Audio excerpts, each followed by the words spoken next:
Fala, loucos do bando, fala fiel, como é que vocês estão? Vocês estão belezinha, rapaziada? Bom, meus amigos, queria fazer esse vídeo aqui para falar um pouquinho do Coringão, obviamente, né? Mas eu queria passar para vocês uma sensação que eu tenho, tá? Que eu estou tendo, na verdade. Queria comentar com vocês. Também queria ver a percepção de vocês quanto ao Corinthians, sobre isso que eu vou falar, tá, pessoal? Ontem acabou os campeonatos estaduais, né? O Palmeiras foi campeão paulista aqui em São Paulo, né? Que, aliás, né, passaram uma vergonhinha aí, né, mano? Pô, venceram um time pequeno na final, aí que ia ficar dando uma alfinetadinha no Corinthians, né? Beleza, ganharam lá na fase de grupos, né, do Corinthians, parabéns, mas, mano, não apaga o que aconteceu ano passado, né? O que a gente fez com eles, né, mano? Mas, enfim, eu senti um pouquinho de vergonha alheia, tá, pessoal? Porque é o seguinte, esse cara foi campeão, beleza, tem que comemorar, mas, mano, não foi em cima do Corinthians, né, rapaziada? Sabe? Pra dar um pouco de credibilidade pro título aí, fizeram essas zoeirinhas aí. Acho que sentiram, né? Sentiram, óbvio que sentiram muito ano passado e continuam sentindo até agora, tá, pessoal? Mas esse não é o tema do vídeo, tá, pessoal? O tema do vídeo é o seguinte. Agora, depois dessa parada aí de 10 dias, mais ou menos, essa semana já tem jogo do Corinthians, graças a Odin, né? Alá, Deus, né? Outras divindades aí religiosas, né? Tava sentindo falta. E aí eu tô com uma sensação que é o seguinte, eu acho que, de fato, agora, 2026, começou, tá, pessoal? Como assim, mano? Teve Supercopa, teve Campeonato Paulista, já como assim não começou? É que assim, como teve uma pré-temporada tão curta que eu confesso pra vocês que eu linkei, tá ligado, mano? 2025, 2026. Até pelas missões que a gente tinha nessa primeira parte do primeiro semestre. Eu vou dividir em 3 partes o ano de 2026, tá, pessoal? A gente acabou de concluir a primeira parte, acho que até com saldo positivo. O Paulista não foi bom no Corinthians, mas ganhou a Supercopa, enfim, né? Tá relativamente bem no Campeonato Brasileiro. Então, assim, 2025 teve aquela parte do ano que foi o Campeonato Paulista, depois teve os fracassos nas competições da Conmebol, e depois o objetivo foi a Copa do Brasil, que a gente também conquistou. E aí no começo de 2026, pela saída de atletas, pela reestruturação no elenco, pelo objetivo institucional do Corinthians de buscar a Supercopa, eu acho que foi tipo um adendo, tá ligado? De 25, que foi um final mágico, né? A gente conseguiu ser campeão da Copa do Brasil do jeito que foi, né? No modo Corinthians. Aí, de novo, no modo contra tudo, contra todos, consegue ganhar essa Supercopa, né? Que o título da Supercopa não é um título grande, né? Mas ele ficou grande ali pelo adversário, pela missão que a fiel torcida tinha de invadir Brasília. Foi muito legal, né? Teve contornos épicos, né, mano? Foi muito legal mesmo.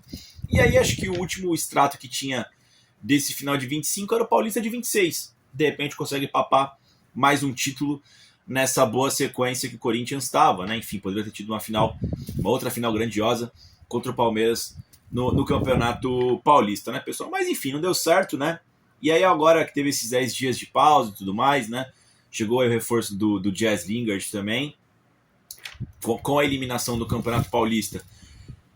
Vieram à tona algumas críticas, né? A Memphis Depay, a Dorival Júnior, a Rodrigo Garro, entre outros jogadores aí mais badalados, né, pessoal? Enfim, então, não é que acabou a lua de mel do ano passado de 25, mas eu acho que as coisas estão mais equilibradas agora. Se antes tudo era maravilhas, agora as coisas estão mais equilibradas, eu acho. E também acho que o elenco merecia também um certo descanso, tá? Teve poucos dias também de pré-temporada, foram 10 dias de pré-temporada, né? Do dia 21, os caras o quê? Voltaram a treinar no dia 6 de janeiro, foi uma parada assim, não foi, mano? Enfim, Então, tem essas questões, né, pessoal? Então, acho que de fato agora 2025 se encerra, né? E 2026, pessoal, essa segunda parte, o Corinthians tem a seguinte situação, tá? Esse mês de março só tem Campeonato Brasileiro pro Corinthians, né? São 4 partidas em março, ou seja, se você for dividir, que não vai ser assim, né? Vai ter duas partidas por semana, porque depois vai ter a parada da FIFA, né? Mas, se você for dividir, é um jogo por semana, né, teoricamente, né, pessoal? O Corinthians, ele pega o Curitiba agora na quarta-feira, depois no final de semana tem o Santos na Vila Belmiro, Curitiba aqui em São Paulo, tá? E aí na outra quinta-feira tem a Chapecoense lá na Arena Condá e depois pega o Flamengo em Itaquera, né, pessoal? E aí o Corinthians, ele encerra suas obrigações no mês de março, e aí depois vai ter a parada FIFA, né, pessoal? Ou seja, o que eu espero, tá? o que eu sinceramente espero do Corinthians nessa segunda parte, agora que tem esse primeiro bloco, né? O Corinthians agora não tem mais desculpas, imagino eu, tá? Desculpa de recondicionamento físico, desculpa de começo de ano, desculpa de reequilíbrio técnico, né? Chegaram peças aí pro Dorival, né? O Angileri, o Labiade, o Jess Lingard, né? Vai ter o retorno de lesão do Caio César, do Yuri Alberto, né? Ele vai conseguir, espero que esteja nesses 10 dias, né? Recuperar a parte física do Corinthians aí, que sofreu um pouquinho ali até a eliminação pro Novo Horizontino, né? Foram diversos jogos fora de casa. E como só vai ter esses 4 jogos em março, eu, como corintiano, eu imagino que a grande maioria não vai ter mais aquela paciência daquela vagabundagem que rolou no último Brasileirão. E até pelo começo bom do Corinthians nesse Brasileiro de 2026. Tá uma derrota, o empate, 2 vitórias ali, tá no G5 do Campeonato Brasileiro, faz um bom início de torneio. A gente espera uma continuidade. E, cara, venhamos e convenhamos. Tirando que o Flamengo, que é muito bom, o Curitiba, o Santos, o Chapecoense, eu acho que o Corinthians tem condições, tem um dever, eu acho, de pelo menos marcar pontos contra essas equipes, tá ligado, mano?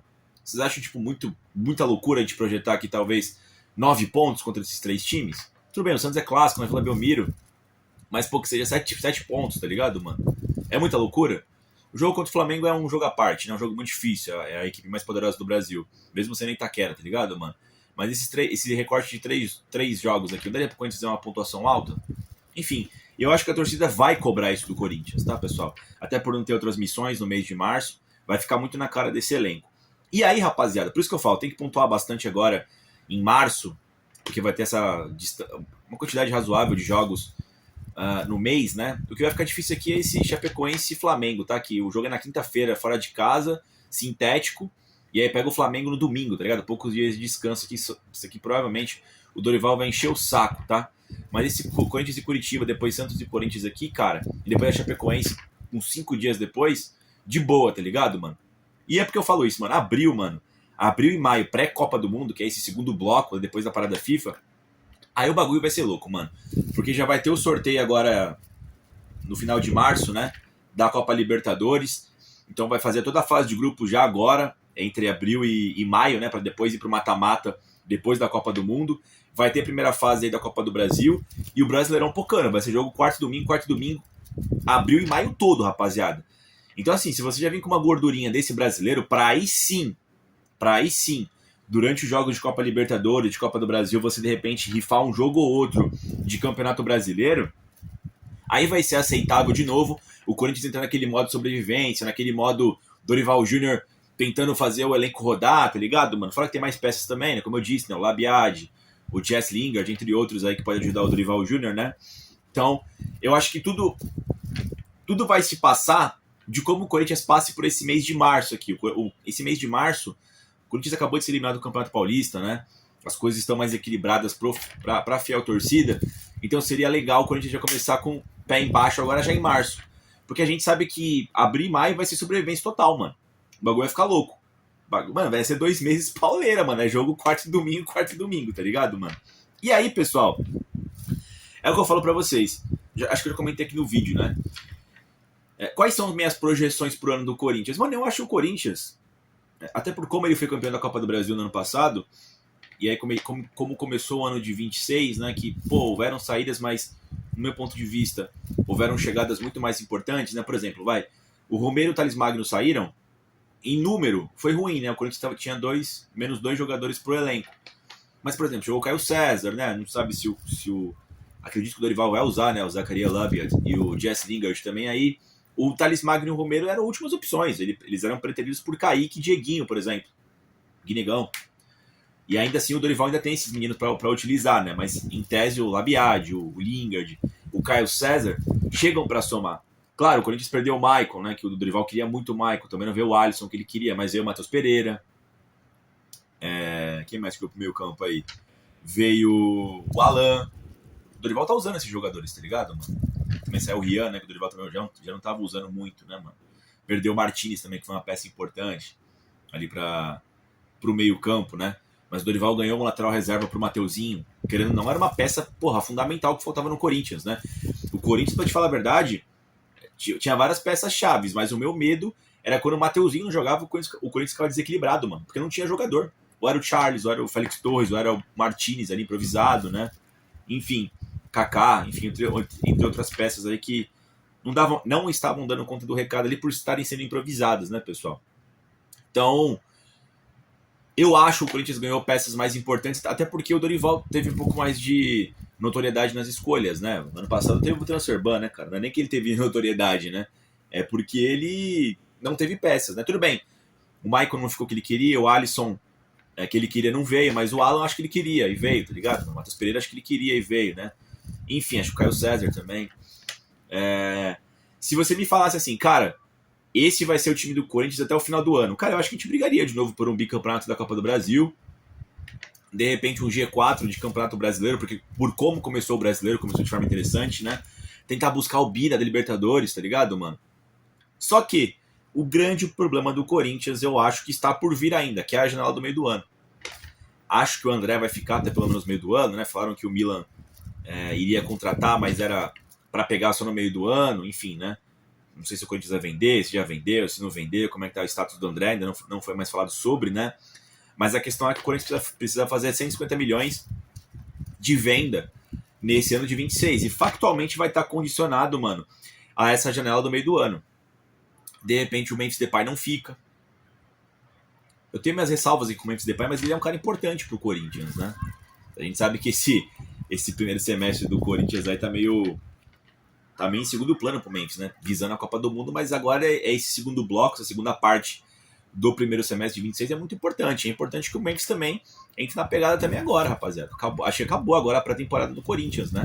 Agora de fato começa o ano de 2026, né, pessoal? Então, assim, você tem peças aí que estão sendo requisitadas, né, solicitadas no mercado, como o Mateuzinho aí já foi sondado, peça fundamental do Corinthians, o Gu Souza já foi sondado, peça fundamental do Corinthians. Você tem o Brando Bidon e o André, que factualmente vão sair para fazer dinheiro. Você tem o Yuri Alberto. Você pode até me falar, porra, mas aí é só recontratar. Não é bem assim, mano. Você não sabe se você vai achar peças à altura, tem o fator entrosamento. O Corinthians tá com esse mesmo time há 2 anos, mano. O time foi montado no meio de 24. O time, né, do Augusto. Colheu os frutos um ano depois, em 25. E agora tá chegando em mais uma metade de ciclo, né? Então a gente não sabe, mano. Eu fazer aqui um exercício de achismo sem saber como vai ser a janela é impossível, mano. O que eu posso segurar pra vocês, mano, é que dá pro Corinthians acabar esse primeiro semestre muito bem. Classificado direitinho primeiro no grupo não sei qual vai ser o grupo, mas acho que o Corinthians tem condições de passar em primeiro no seu grupo, na Copa Libertadores. Já está classificado para as oitavas da Copa do Brasil, porque deve pegar um time fraco. Agora, né? Bem postado ali no Campeonato Brasileiro, no G5, no G6. Mesmo agora com esse período difícil que vai ter agora, de abril e maio. E aí, porra, o segundo semestre, quando a gente vai brigar ou não por títulos, mano, já precisa ver a janela. Entendeu? E acho que essa é a maior dúvida do Corinthians. Porque assim, mano, claro que a janela sempre muda para todos os times brasileiros, porque nós somos times, né? É um país exportador de atletas, né? Para a Europa. Mas o Corinthians em específico, com o Marcelo Paes, já foi dito já como vai ser a janela do Corinthians, né? Quais são as expectativas?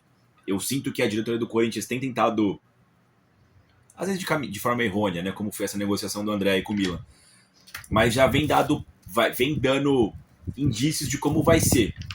O Dorival, por outro lado, briga, né, pra tentar manter a equipe. Claro, quer salvar o cu dele também, né, mano? Tentar ser campeão, ter o melhor time possível. Mas, enfim, eu acho que esse aqui é o vídeo desse canal aqui falando sobre como começa o 2026. Eu acho que 26, de fato, começa agora. Essas são minhas expectativas pro Corinthians, tá, pessoal? Mas eu quero saber de vocês. Vocês concordam com a minha linha de raciocínio, essa divisão de 3 blocos durante o ano? Como vocês encaram o Corinthians participando do Campeonato Brasileiro? O que vocês esperam hoje do Corinthians em relação a Brasileiro, Copa Libertadores e Copa do Brasil? E o que vocês acham que vai ser a janela do Corinthians? Enfim, tem uma série de coisas, né? Ao mesmo tempo que a gente quer o time do Corinthians campeão, existe um papo de uma certa reestruturação financeira. É claro que é muito fácil você falar isso quando o time tá ganhando. O Corinthians estava ganhando aí, né? O Stabile trouxe o Marcelo Paes, tá com essa política. E se a janela é dura pro Corinthians? Vende André, vende Breno Bidon, vende Mateuzinho, vende Hugo Souza, vende Memphis Depay, faz 500 milhões de reais aí. E aí? A cobrança vai ser grande, né, por contratações, tá ligado? O mercado infla. Enfim, é uma série de problemas, tá ligado, mano? Que a gente só vai ver de fato, a gente vai vivenciar esse furacão no meio do ano. O que a gente pode projetar agora é esse mês de março, que a gente precisa coletar pontos, haja o que hajar, e sobreviver a abril e maio. Entendeu? Eu acho que é isso, mas quero saber a opinião de vocês, tá, pessoal? Dito isso, vai Corinthians.